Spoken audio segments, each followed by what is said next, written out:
The CBS Radio Mystery Theater presents...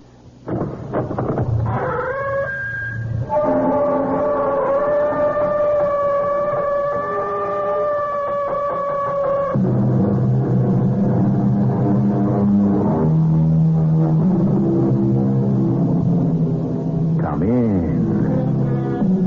Welcome. I'm E.G. Marshall. The title of this story is Guardian Angel. What is a guardian angel? The dictionary says it's an angel supposed to have a special care for a particular individual. Who would not wish to have such a concerned, protective spirit, guiding each tentative step, tempering each rash thought, restraining every imprudent action? But is there such a spirit, such an angel? Or is the whole concept only a fantasy born of need and desire? Well, that is what our story is all about. Where have you been? Oh, all over, Mother. I don't want you traipsing around by yourself. I wasn't by myself. Oh? Who was with you? Oh, Mother. You know. My guardian angel.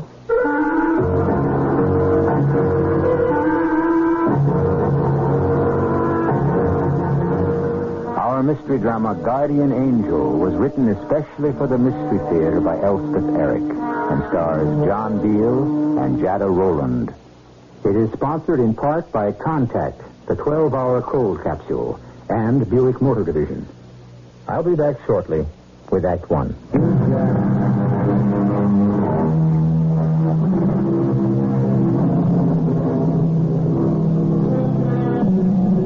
You are in danger from the moment you are born.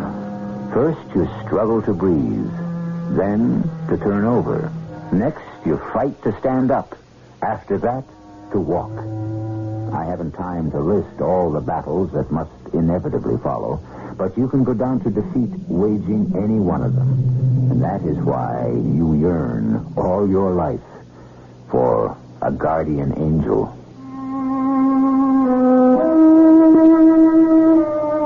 My son David and I have lived in this big house ever since the accident that killed my wife, his mother, and crippled me for good.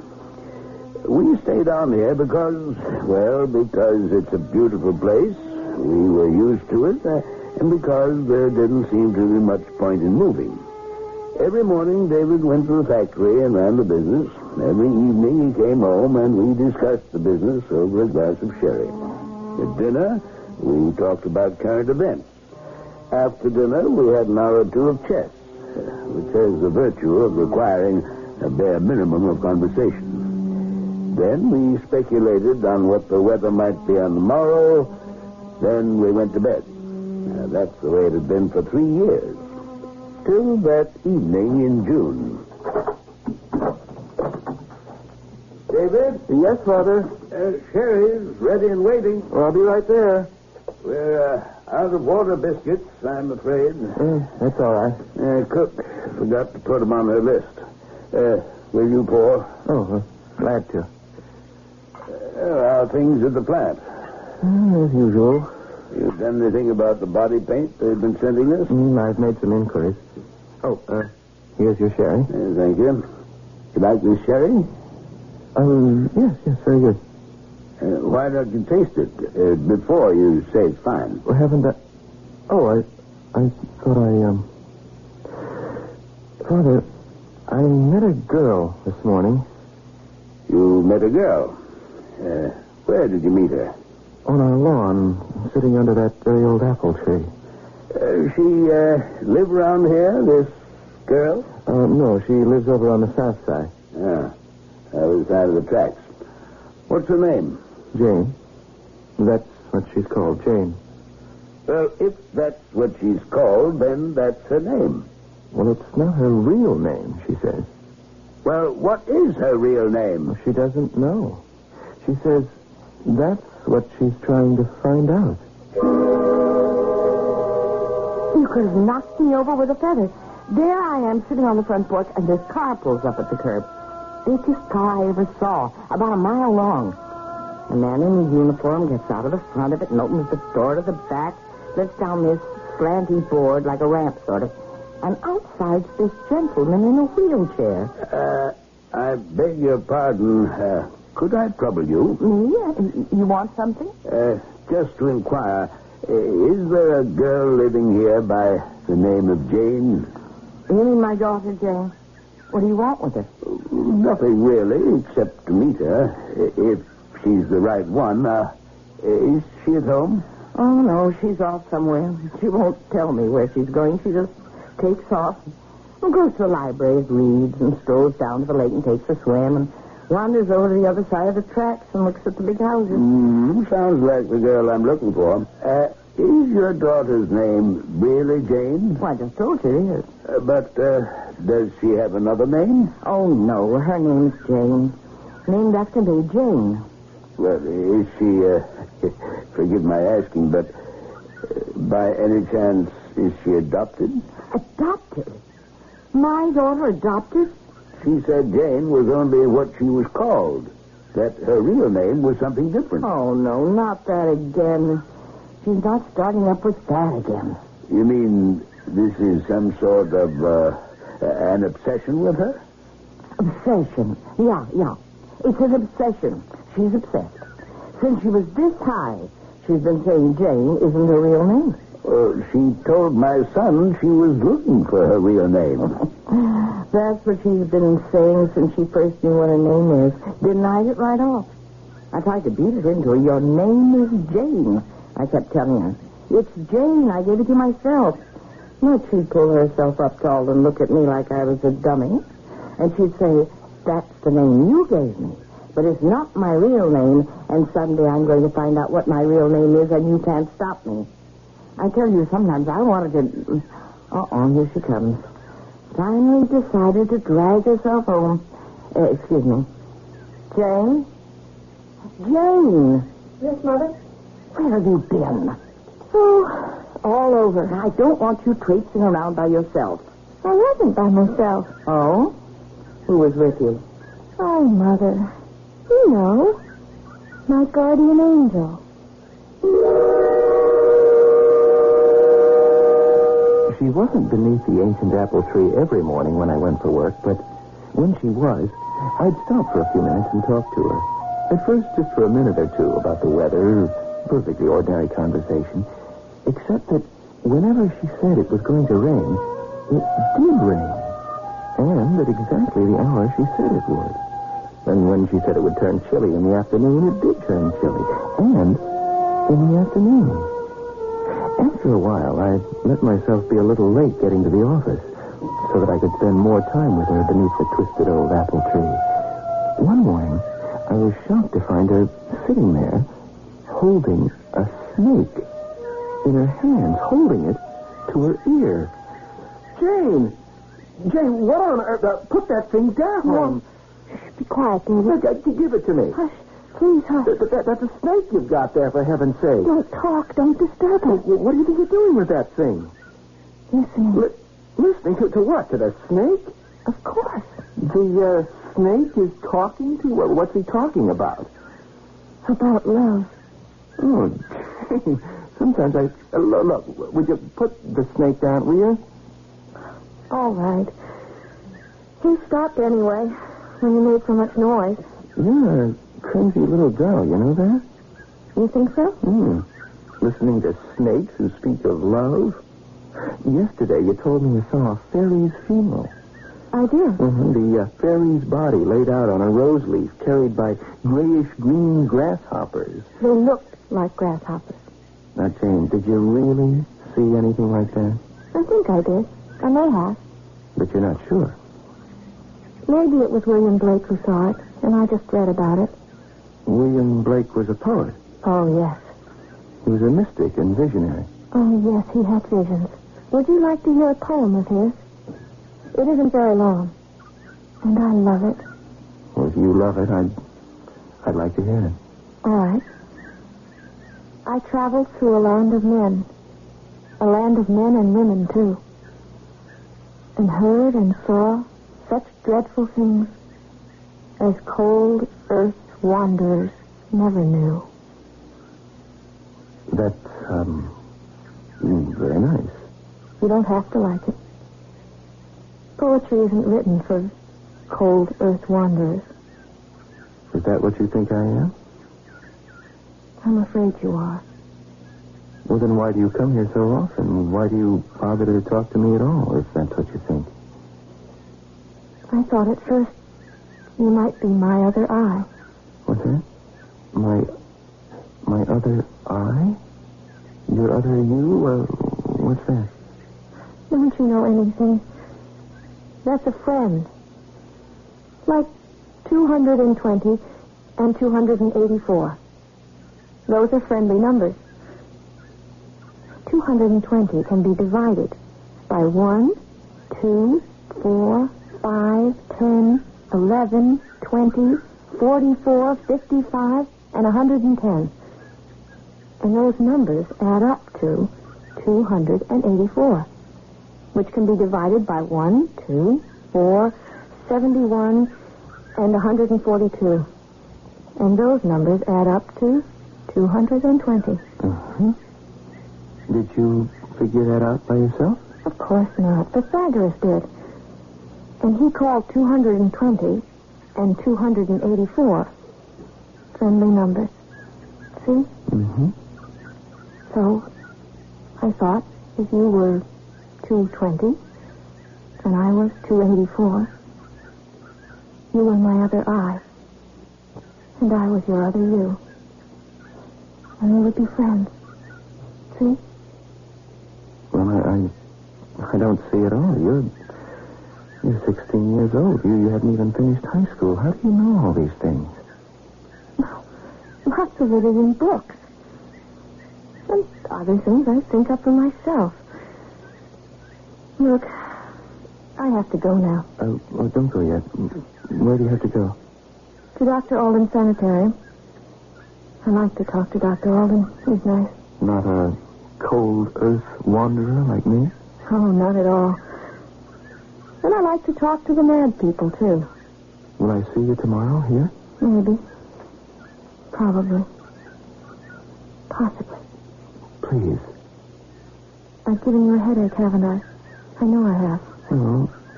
Don't worry. It'll go away by 10 o'clock. Now I've got to go see Dr. Alden. Actually, we have very few psychotic patients at the sanitarium. Mostly we house and treat some very confused and unhappy people who have suffered a failure of nerve and can no longer deal with their lives and their feelings about themselves. I always looked forward to Jane's visits. Together we spoke of the intangibles, things most people shy away from, probably out of a fear of being misunderstood. I don't know. I can't tell. Possibly because of the sense that they have forgotten or mislaid their feelings about such things as love and loss and grief. But Jane and I spoke freely of these things and many others, and I always felt better afterwards.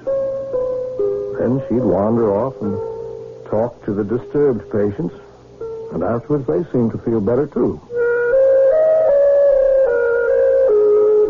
Surely you had to learn the Pythagorean theorem in school. But what else do you know about the famous Greek philosopher? Do you know that he believed in reincarnation and stated firmly that he remembered his own previous existences? I thought you might like to know these gossipy little items about a very great celebrity who lived 2,500 years ago.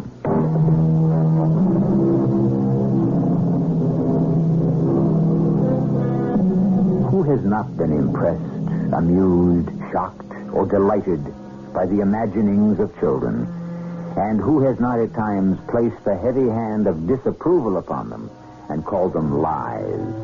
And so the pleasure of their imaginings deserted the children and left them what today we like to think of as realistic.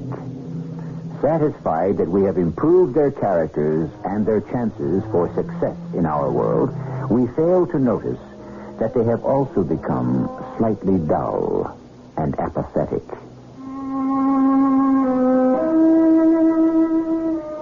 I've never been so embarrassed in my entire life.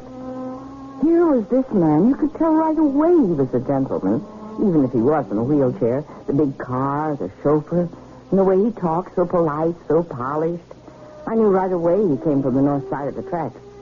And my daughter, my only child, who I'd scraped and saved and gone it out for, my Jane had picked up this gentleman's son, Lord knows where, and told him her name wasn't really Jane. It was something else. And as if that wasn't bad enough, right in the middle of my conversation with the gentleman, she comes sashaying up the street and says she's been gallivanting around town with, guess who? Her guardian angel. Can you believe it?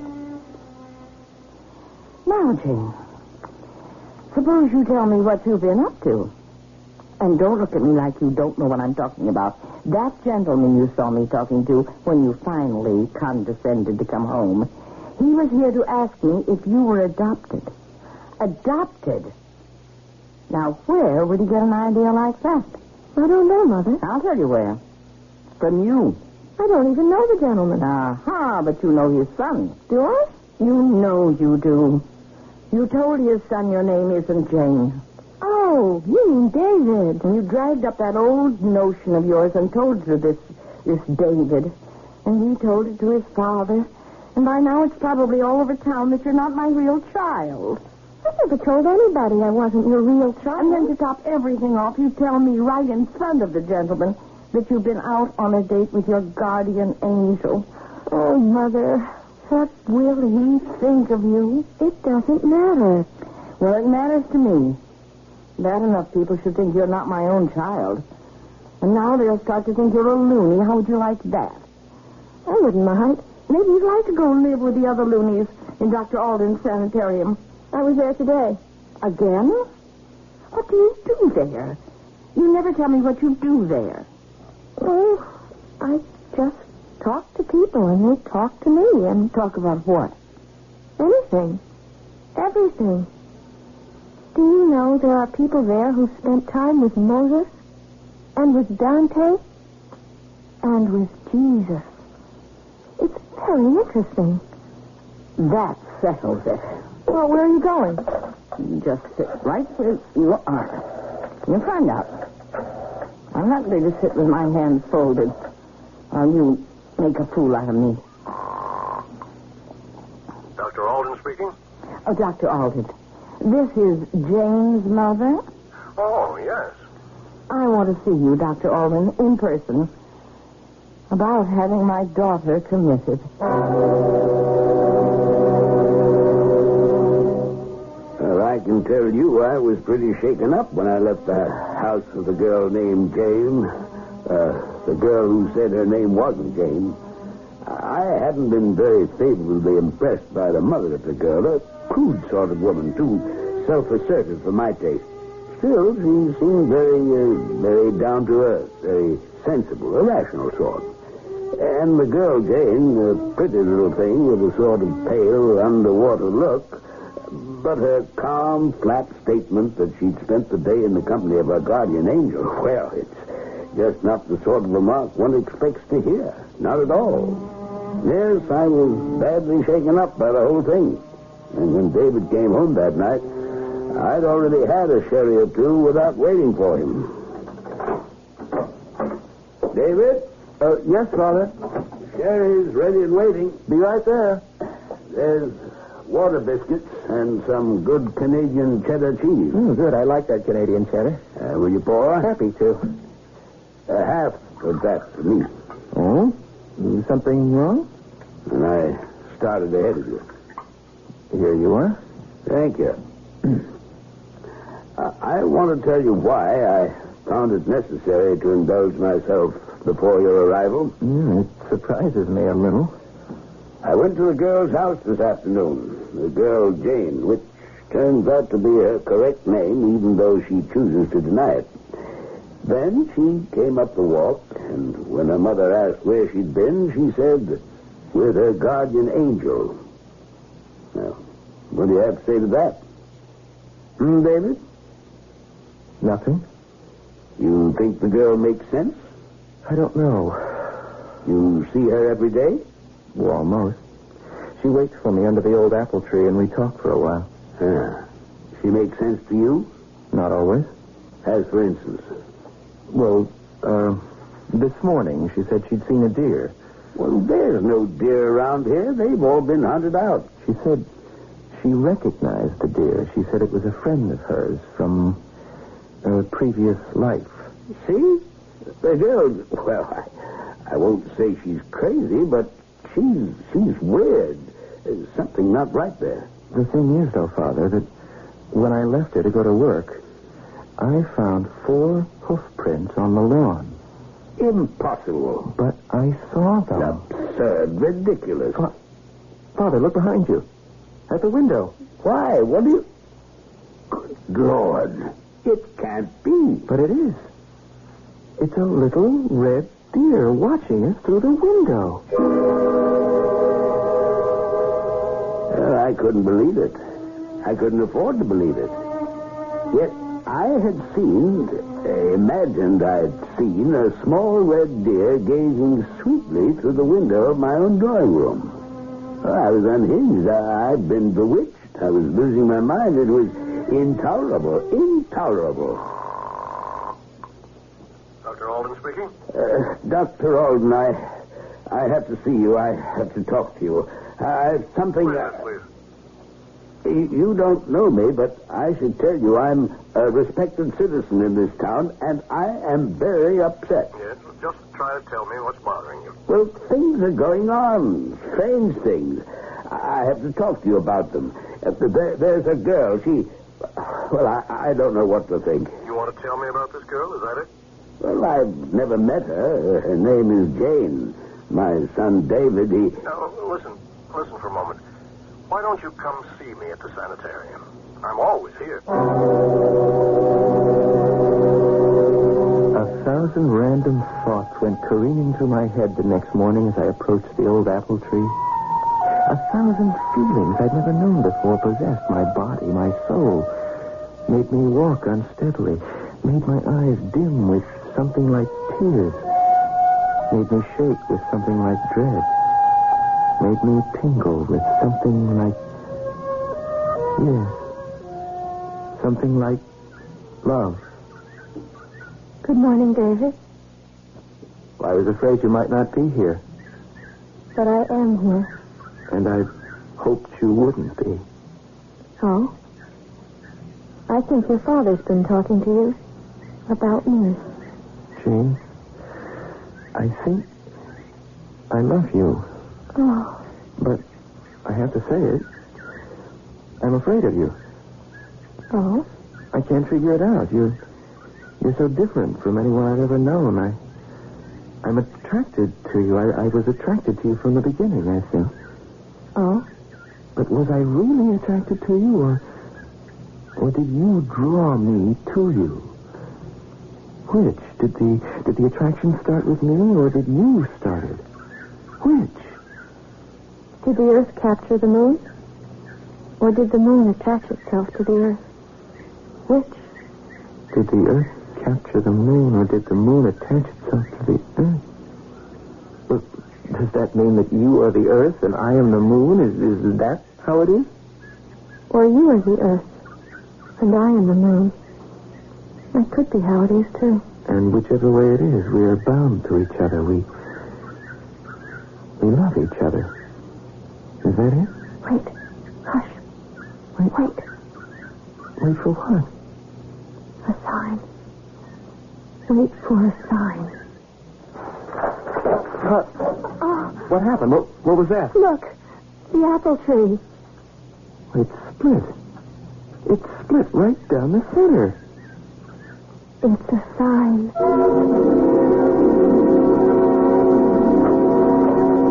Come in, please. You're Dr. Alden? Yes. Please, sit down. You're here about Jane, huh? I talked to you on the phone. Yes, I remember. I want that girl committed, Dr. Alden. Why? Well, I know you know her. She comes to see you from time to time. I know that. You're quite right. She does visit me once in a while. Well, then, you know. Know what? How she is. Telling everybody her name isn't Jane. Well, what she says is that she's looking for her real name. Well, same thing. Not quite. And talking about her guardian angel? I suppose she's told you about what she calls her guardian angel. Oh, yes. Well? Is that all?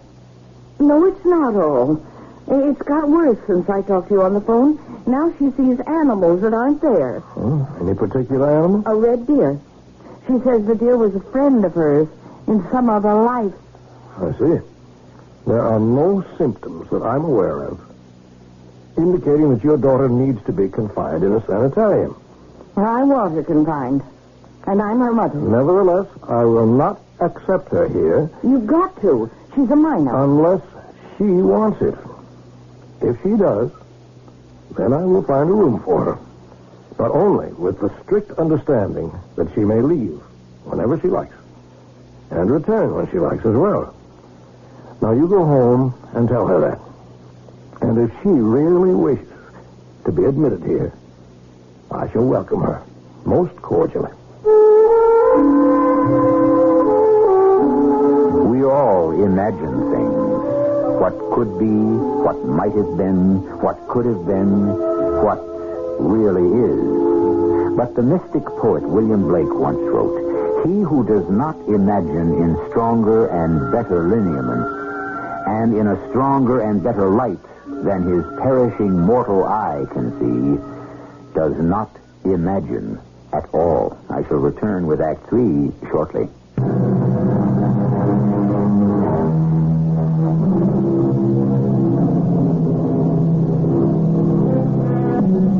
Before we try to stifle the gift of fantasizing in our children and replace it with contemplation of the world known as real, consider what we are attacking. From the life of fantasy comes all the great works of art down through the ages. They have all revealed portions of the inner lives of their creators, which can then make contact with our own. We may be attempting to kill our children's ability to create, or, at the very least, their ability to respond to the creators. The following week, Jane appeared at the sanitarium with her mother, and we signed her in. Rather, she signed herself in, with the accompanying stipulation that at any time at all, she was free to sign herself out. We gave her a pleasant room and the run of the place. No regular therapy was prescribed for her, though she and I shared more frequent earnest and open talks than we had before. I had almost forgotten the call from the agitated man who had phoned about Jane, until one day I opened the door to a distinguished-looking man in a wheelchair. Dr. Alden? Yes? Oh, come in. Can I help you? I called you a while back, Doctor, about that girl, Jane. Oh, yes. My son tells me she's been committed here. Is that what he said? Not that I'm objecting, mind you. Probably the only thing to do, everything considered. Is it true? Jane is staying with us, yes. Well, that should be a big relief to me, I suppose. But it isn't, huh? David's my only child, Dr. Alden. His mother was killed in a car crash 3 years ago. He and I have lived together in the house ever since. We've led a simple life. He took over the business, manufacturing truck bodies, good ones, though he was just barely out of college. We did all right. Our life was circumscribed, of course. Mine by this wheelchair, David's by, well, you know. No, I don't know. No, I don't. I don't know at all. I think you and David have circumscribed your own lives, perhaps intentionally. Oh, no. Well, it's a traumatic thing to lose a wife, to lose a mother. Yes, but these things do happen to everyone. Sad things, tragic things. Did it help you that tragedies also occur to others? Well, no, but one becomes philosophical. Did you mourn your wife? Well, of course. Did you feel Guilty because you survived the accident and she didn't? I'd hardly call it surviving. Well, what else would you call it? Your life. Look, I didn't come here to talk about myself or my dead wife. I want to talk to you about my son. Very well. Let's talk about your son. He hardly comes home at all anymore. He used to walk in at 5:30 sharp, and we'd have a sherry together. I'd have it all ready for him. But now, he's barely home in time for dinner. Sometimes he doesn't get there for dinner at all. Well, sometimes he dines here with us. You see? He's here because the girl is here. And sometimes he comes to see her in the middle of the day.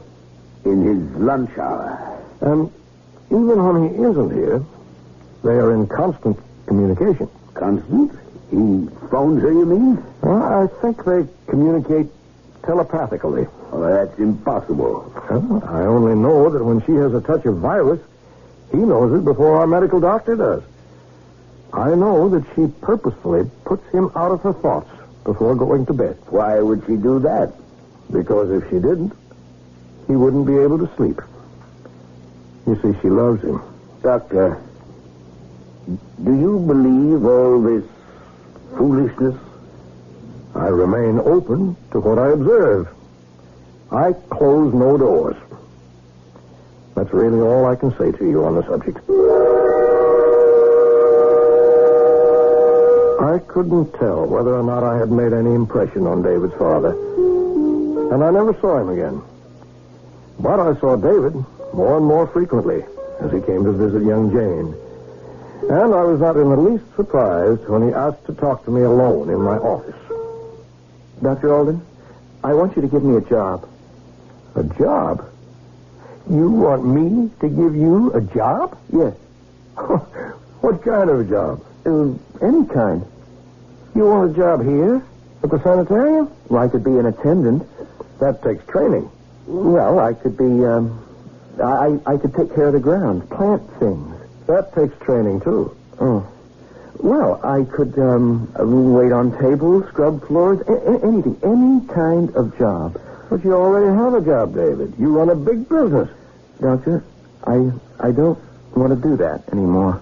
Why do you want to scrub floors here at the sanitarium?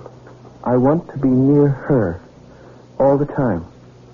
Well, you already communicate telepathically. But it's not enough. I want to see her, touch her, smell her, see her smile, hear her cry, watch her frown. Just everything. Have you told your father what you want to do? Yes. Yes, I even told him I wanted to sell the business. Well, what did he say? Well, you're not going to believe this, but he said, okay. Really? Go ahead. It's all right with me. And what did he say about your taking a job here? If that's what you want. That's what he said. I don't know that he liked the idea, but you see, Doctor, my father has always been a cold earth wanderer. Like me. You know the poem, I traveled through a land of men and women, too, and heard and saw such dreadful things as cold earth wanderers never knew. I said that poem to my father. Jane had taught it to me, and I think he understood it a little bit. That's very interesting. I don't want to be a cold earth wanderer anymore, Dr. Alden. And you think that coming to stay at a sanitarium full of disturbed people will help? Well, why not? Why shouldn't it? Jane talks to those disturbed people. They talk to her. Well, why can't I learn to do that? Do you want to? Yes, I do. I think that whatever is disturbing them must be disturbing me, too. We're all people, aren't we? There's not all that big a difference between them and me. Are you sure, David, that you don't want to become a psychiatrist? I never thought of that. Well, think about it. You have time. And meanwhile, if you want to scrub floors and wash dishes here, we'll make room for you. I'll move in tomorrow. And he did. He occupied a tiny room on the third floor. And if he descended to Jane's big room, 2 floors below, they never disturbed anyone. Well, I saw no reason to interfere. David worked hard at cleaning, washing dishes, and other menial jobs. Jane was in and out of the building as she pleased. At times, she signed herself out for an entire day. I believe, though I never asked, that she went to see her mother. Something in me is thinking, Dr. Alden. Oh? And what is that something thinking, Jane? My mother loves me. I believe she does. She loves me as if I was part of herself. She can't think of me as anything except part of herself. Yes? She's a cold earth wanderer, Dr. Alden. She's afraid of the dreadful things that cold earth wanderers never see or hear. And you're not? I want not to be. Because if you don't see and hear the dreadful things, how will you see and hear the beautiful things? I think you have a point there. And something is thinking inside me about her protecting me. She thinks she's protecting me from these dreadful things, but she isn't. Nobody can do that. And I don't want her to. Because she might protect me from the beautiful things, too.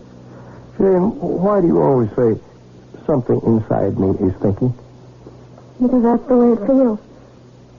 Now, what do you think that something is that is thinking inside you? I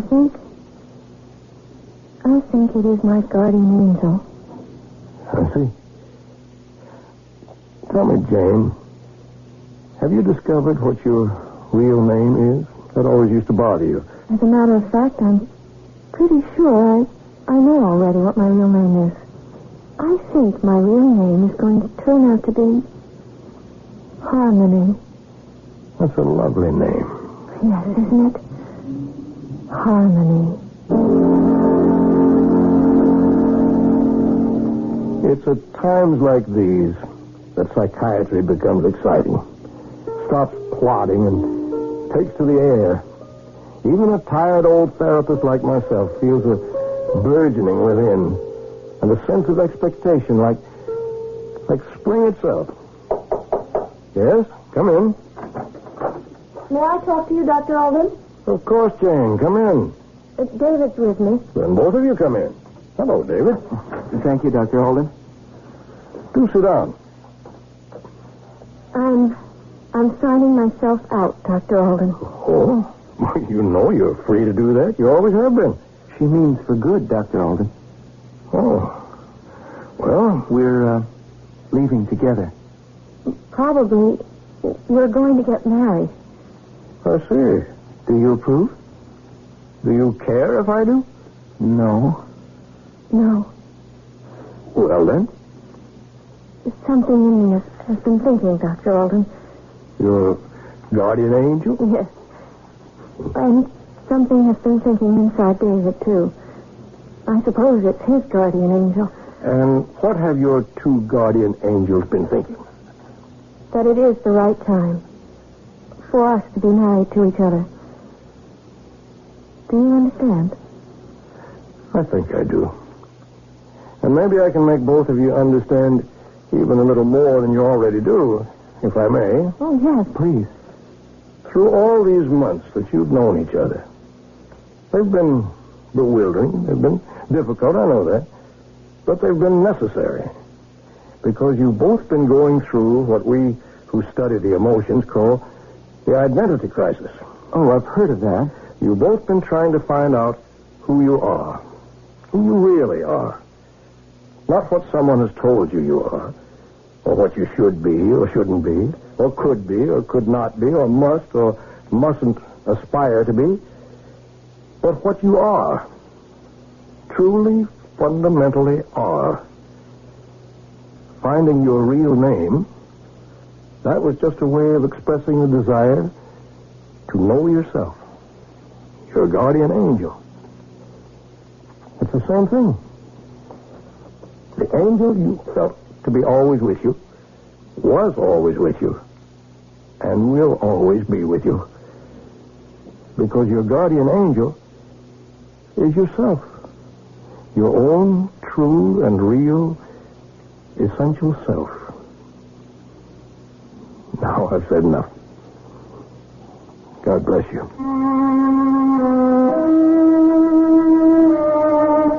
And so they went off together. I believe Jane's mother married again. And David's father, I heard, found that he could run his business by himself, and does so very profitably. Oh, David is in medical school, preparatory to becoming a psychiatrist. A strenuous profession, as I've said before, but an exciting one. And I personally cannot imagine myself in any other. Now, wasn't that a happy little story? With happy endings all around?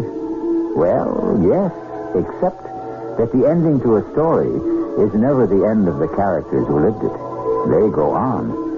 And what happened to David and Jane, and to Jane's mother, and David's father, and to Dr. Alden is that they all eventually died.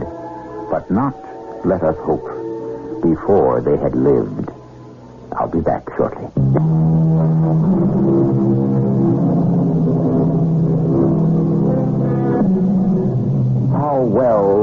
How successfully we live depends on how well equipped we are when we enter the world. How many of us are destined to be cold earth wanderers? How many will find the intrinsic spirit that lives within, that precious, that invaluable guardian angel? God bless. Our cast included Guy Sorrell, Jada Rowland, John Beale, Mary Jane Higby, and Russell Horton. The entire production was under the direction of Hyman Brown. This is E.G. Marshall inviting you to return to our Mystery Theater for another adventure in the macabre. Until next time, pleasant dreams.